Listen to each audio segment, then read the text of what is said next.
6일 전 유튜브 영상에서 2024년도는 이더리움이 미친듯이 오를 수 있을 거다라는 말씀을 드리고 5일 전 영상에서는 이더리움 도미너스 추세 전환에 대해서 말씀드렸습니다. 도미너스의 상승은 가격 상승으로 이어지기 때문입니다. 어제 오늘 이더리움은 달러 차트 기준으로 플러스 10% 반등, 원화 차트로는 9.56% 반등했습니다. 하지만 아직은 우리가 방심하면 안 됩니다. 이더리움의 진짜 추세 전환은 이더리움 도미너스상 2023년도 6월 10일부터 내려왔던 지금의 상단 추세 라인을 돌파하는 자리에서 나올 겁니다. 오늘 영상 지금 바로 시작합니다. 이전부터 알트코인을 계속해서 매집하신 분들이라면 언제쯤 팔아야 할지가 고민이실 거고, 아직 진입하지 못하신 분들은 지금이라도 진입을 해야 할지가 고민이실 거라고 생각합니다. 저는 지금도 늦지 않았다고 생각하고 지금부터는 그 전략을 어떻게 짜는지가 중요합니다. 오늘 그 전략에 대해서 말씀드릴 겁니다. 12월 26일 비트에서 관점금방에서 전달드렸던 내용이 비트와 알트 반등은 계속해서 나올 거라고 생각하기 때문에, 다시 말해서 지금은 하락이 나와주면 주어야 할 때다라고 말씀을 드렸습니다. 그럼 대체 어디까지 우리가 알트코인 매수를 담아봐야 할지, 혹은 매수를 한다면 어떤 시기에는 우리가 매도를 나가야 할지 종합적으로 포인트만 짚어서 영상 짧게 다뤄보도록 하겠습니다. 오늘도 영상 꼭 끝까지 시청하시고 영상 시작 전에 구독, 좋아요, 그리고 알람 설정까지 부탁드리겠습니다. 알람 설정을 통해서 비트코인 영상을 가장 빠르게 받아볼 수 있습니다. 우선 현재 비트코인 차트를 보면 비트코인은 12월 5일을 기점으로 약 한 달 정도 횡보하면서 12월 5일 비트코인 도미너스는 단기 고점을 형성하고 마이너스 7.24%까지 하락이 나오고 있습니다. 비트가 횡보하면서 도미넌스는 빠지고 있는 상황이다 보니까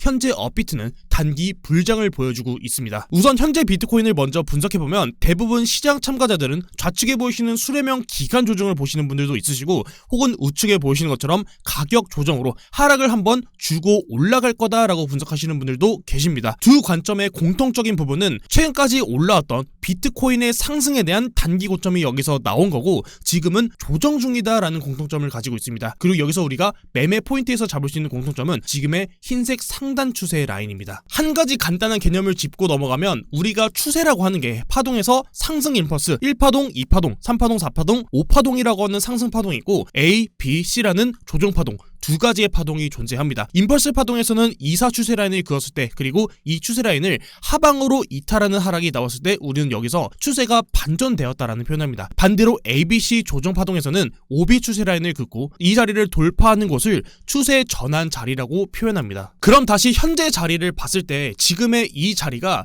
A파동, B파동, C파동으로 내려갔다 올라오든지, 혹은 삼각수렴형 패턴이라고 한다면 A, B, C, D, E하고 상승형 패턴을 그리든지, 공통점은 지금의 상단 추세 라인 흰색 라인을 돌파하면서 비트코인은 최근에 나왔던 고점 자리를 넘기는 상승이 나와줄 겁니다. 현재 자리에서 고점을 높인다면 저는 이 상승이 비트코인의 마지막 단기적인 고점이라고 보고 있기 때문에 여기서는 분할 매도를 가져가는 게 좋을 거라고 차트를 바라보고 있습니다. 그게 아니라 고점을 높이지 못한 상태에서 하락이 먼저 나온다면, 저점을 낮춘다면 저는 여기서는, 이 구간에서는 알트는 담아가도, 계속해서 담아가도 괜찮은 자리라고 보고 있습니다. 그럼 현재 자리에서 어떤 알트를 담아야 할까라고 물어보신다면 저는 알트코인 포트폴리오를 두 가지로 구성해야 된다라고 말씀드리겠습니다. 첫 번째로는 단기 포지션과 두 번째로는 장기 포지션입니다. 단기 포트폴리오는 추세가 좋은 코인으로 잡아가셔야 하고, 두 번째로 장기로 가져가는 포트폴리오는 소액으로 계속해서 모아가는 코인으로 전략을 짜야 합니다. 첫 번째로 장기 포트폴리오 먼저 말씀드리면, 이틀 전 12월 26일 영상에서 신고점을 갱신한 알트코인, 룸네트워크와 엘프코인의 공통점을 브리핑드리고 앞으로 잡아볼 수 있을 만한 코인에 대해서 말씀을 드렸습니다. 저는 그 기준을 주봉 관점에서 일목균형표로 잡아드렸었는데, 당장 어제만 보더라도 일본 캔들로 플러스 53% 양봉으로 마감한 비트코인 SV가 첫 번째로 주봉상 의문대를 돌파봉 마감하면서 이 자리를 지지받고 반등이 나오면서 플러스 53%로 반등에 성공했습니다. 현재까지도 비트코인 SV는 추가적인 반등분을 보여주고 있고, 사실 비트는 고점이 얼마 남지 않았다고 보고 있지만 알트코인에 대해서는 상당히 낙관적인 입장으로 시장을 보고 있습니다. 앞으로도 주봉상 장기 저항대를 돌파한 코인들은 큰 상승을 기대해봐도 좋다고 생각합니다. 그럼 다시 이전 영상을 복귀로 돌아가면은, 최고점 자리를 돌파했던 룸네트워크는 주봉상 의문대 구름, 이 자리를 돌파하면서 539일 조정을 받았던 저항대를 돌파하면서 플러스 597%, 5배 넘게 반등이 나와주었습니다. 엘프코인도 동일합니다. 주봉상 하락이 시작되었던 저항대를 만들었던 의문대를 469일 저항받았었고, 해당 자리를 돌파봉 마감하면서 플러스 315% 반등에 성공했습니다. 지표 설정하는 방법은 업비트에서 지표를 누르시고 일목구름이라고 치시면 됩니다. 보시는 것처럼 간단합니다. 그리고 현재 업비트 차트를 보게 되면은 구름대 지표를 볼 수 있고, 구름대 안에 골든크로스, 데드크로스, 스팬 등 다양한 지표가 있지만 오늘은 우리가 이 구름이라는 거 하나만 알아가겠습니다. 파란색 음운대면 저항이고 빨간색 양운이라면 지지. 음운대를 돌파하면 강한 상승이 나온다. 그리고 음운대를 돌파한 강한 상승 뒤에 지지를 받아주는 자리는 양운이다. 자, 그럼 이어서 현재 차트들 보면서 주봉상 이제 막 돌파했던 코인들이 어떤 것들이 있나 좀 살펴보면은 셀러코인 같은 경우도 이번 주에 주봉으로 지금의 음운대, 자 음운대 위에서 양봉으로 마감되면은 이제서야 막 시작되는 코인일 수 있습니다. 근데 여기서 하나 중요한 게 주봉으로 음운구름대를 윗꼬리 형식으로 찔러주고 나오는 경우가 있거든요. 과거의 엘프코인 같은 경우도 보면은 자 이때도 결국은 음운대 현재 구간 말고도 과거에도 음운대로 주봉상 돌파하면서 이때가 추가로 첫 번째 반등이 500% 넘게 나왔고 그 다음 지지받고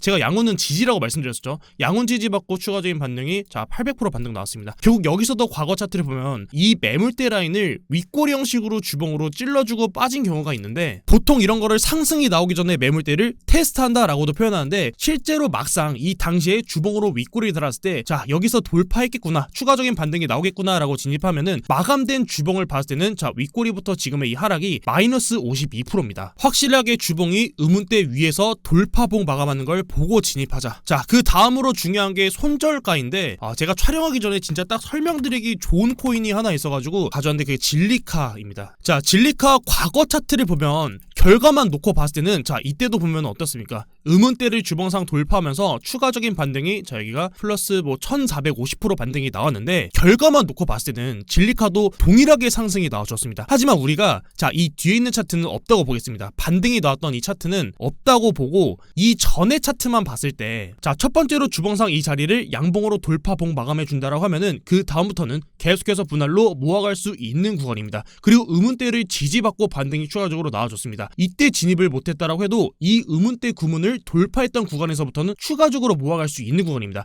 하지만 여기서부터가 중요한데 자 그 다음 봉에서 음운을 음봉으로 봉 마감하게 되면은 여기는 손절 라인입니다. 다시 돌파하면은 그때 다시 모아가야지. 자 여기선 손절이 맞는 거고 다시 돌파하고 마감하면은 그때 다시 모아가고 이 자리를 깨지 않는다면 추가적인 반등을 노려봐야 되지. 결과적으로 봤을 때는 반등이 완벽하게 나와줬지만 이 상황, 자 이 뒤에 상황이 없다고만 이 차트를 본다라고 하면은 자 이런 데에서는 무조건 손절이 나가야 됩니다. 그럼 다시 비트코인으로 돌아오면 방금 말씀드렸던 모아가는 코인은 현재 구간부터 하락이 계속해서 나오는 구간까지입니다. 자 반대로 여기서 뭐 횡보도 아니고 하락도 아니고 바로 고점을 넘겨주는 상승이 나온다라고 하면은 모아가던 코인은 이 고점을 넘긴 자리에서 최대한 매도가 나가야 되고 다시 이후에 비트코인이 하락으로 이 매물대 안으로 들어온다라고 하면은 이때부터는 알트코인은 단타 위주로 잡아가야 됩니다. 단타 코인은 딱 두 가지로 정해드리겠습니다. 추세가 좋은 코인은 일봉상 21선 위에 있는 코인들입니다. 업히트에 있는 대부분의 알트들은 21선을 딛고 반등이 나와줍니다. 두 번째로는 2023년도 6월 이후에 일본 캔들에서 거래량이 가장 많이 나온 캔들을 돌파했는지에 대한 기준입니다. 좀 더 많은 이야기를 드리고 싶지만 사실 이전에도 계속해서 들여왔던 내용이기 때문에 같은 말보다는 현재 차트에서 좀 찾아보면서 코인들을 찾아보면서 영상 마무리하도록 하겠습니다. 자 에이브 같은 코인도 동일하게 자 공식의 대표면은 제가 첫 번째로 말씀드렸던 게 2023년도 6월달 이후에 나왔던 캔들 중에서 거래량이 가장 많이 나왔던 캔들을 봐라. 그 캔들이 양봉이라면 그 양봉의 저가부터 시가 자리까지가 중요 지지와 저항대이고 음봉이라면 시가부터 고가까지가 강한 저항과 지지 라인이다. 반대로 거래량이 터졌던 그 자리를 하방으로 이탈하고 내려온다면 단기적인 고점을 의심해 봐야 되고 다시 그 고점 자리를 돌파 봉 마감하는 코인이 나온다라고 하면은 그 다음으로는 거래량을 한 번 더 터뜨리는 상승이 나올 수 있다. 자 현재 샌드박스도 동일합니다. 2023년도 6월달 이후부터 거래량이 가장 많이 터졌던 그 캔들 그리고 그 캔들 위에서 일본 캔들로 몸통 마감되었을 때 추가적인 거래량을 터뜨리면서 추가적인 반등이 나올 수 있다. 자 샌드박스 말고도 그 외 코인들도 보면은 비트코인 SV는 어제서야 거래량을 터뜨리면서 장대 양봉으로 기준을 만들어줬기 때문에 여기서 급락으로 나와준다면 캔들의 중단 라인 혹은 시가 자리까지 그 기준을 잡고 단기적인 매매를 가져가시면 되고 혹은 여기서 바로 반등이 나와주면서 지금 구간에서 단 양봉이 나와주고 거래량을 키우는 상승이 나와준다면 오늘 나온 캔들의 저가 자리를 깨지 않는다면 비트코인 SV는 추가적인 반등 나올 수 있습니다. 에이다는 2023년도 6월달부터 거래량이 가장 많이 났던 캔들을 깨지 않았기 때문에 에이다는 계속해서 보유해도 괜찮다. 자, 그리고 멤버십에서도 블록코인을 저한테도 상당히 좀 질문을 많이 주셨는데 제가 잡아드렸던 블록코인 기준 자리가 자 여기가 시가자리 682원 잡아드렸는데 자 여기 보면 11월달 22일부터 거래량을 3번 터뜨리고 올렸던 캔들이 나와줬고 그 캔들의 중간 자리가 689원입니다. 근데 제가 한 가지 조금은 우려하는 게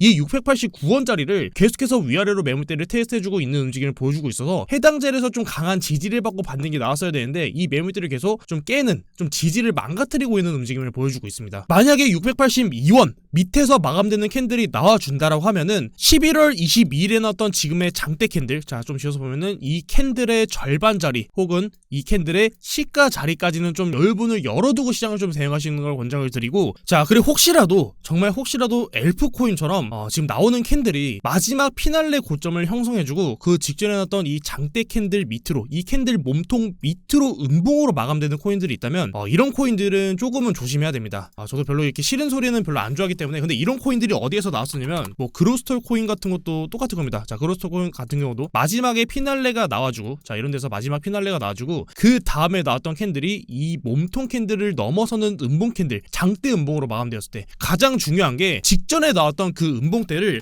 완전히 벗어나는 캔들이 조금 위험한 캔들입니다. 룸 네트워크 같은 경우도 보면은 자 여기서도 과거 캔들 보면은 이 양봉 캔들 밑에서 몸통으로 마감되고 여기도 양봉 캔들 밑에서 몸통 마감 여기서도 양봉 캔들 밑에서 음봉으로 몸통 마감하는 코인들이 있다면 이런 코인들은 계속해서 좀 밀고 내려올 수 있는 그 가능성이 좀 있습니다. 제가 굳이 뭐 엘프나 룸네트워크 그로스 코인 같은 경우를 좀 말씀드린 이유가 어제도 사실 비트코인 SV가 50% 넘게 반등이 나왔고 현재까지만 보더라도 이 반등문이 70% 넘게 반등이 나왔습니다. 사실 저는 앞으로도 이런 코인은 계속해서 나올 거라고 보고 있고 방금 말씀드렸던 뭐 룸네트워크나 엘프 이런 코인들도 계속해서 나올 겁니다. 우리가 그 기준을 잡았을 때 내가 어디서 진입 자리를 볼지 어디서 손절 라인을 볼지 어떤 알트코인들을 우리가 좀 주목해 봐야 될지에 대해서 제가 최근에도 영상을 좀 많이 다뤄드렸었기 때문에 혹시라도 기준 잡기가 좀 어려우신 분들께서는 최근에 제가 올려드렸던 이런 영상들 좀 보시면서 그 기준을 좀 잡아가시면 좋을 것 같고 혹시 그래도 좀 모르겠다 아니면은 간단하게라도 뭐 그렇다고 해서 제가 뭐 다 알겠습니까? 근데 혹시라도 저의 관점이 좀 궁금하다라고 하시는 분들께서는 댓글에 궁금한 부분들 남겨주시면은 제가 최대한 그런 부분들을 종합해서 여러분들께 좀 답변 드릴 수 있도록 하겠습니다. 네, 오늘 영상은 이렇게 해서 짧게 마치고 영상으로 좀 찾아뵐 수 있도록 하겠습니다. 지금까지 비트 갱스터였습니다. 감사합니다.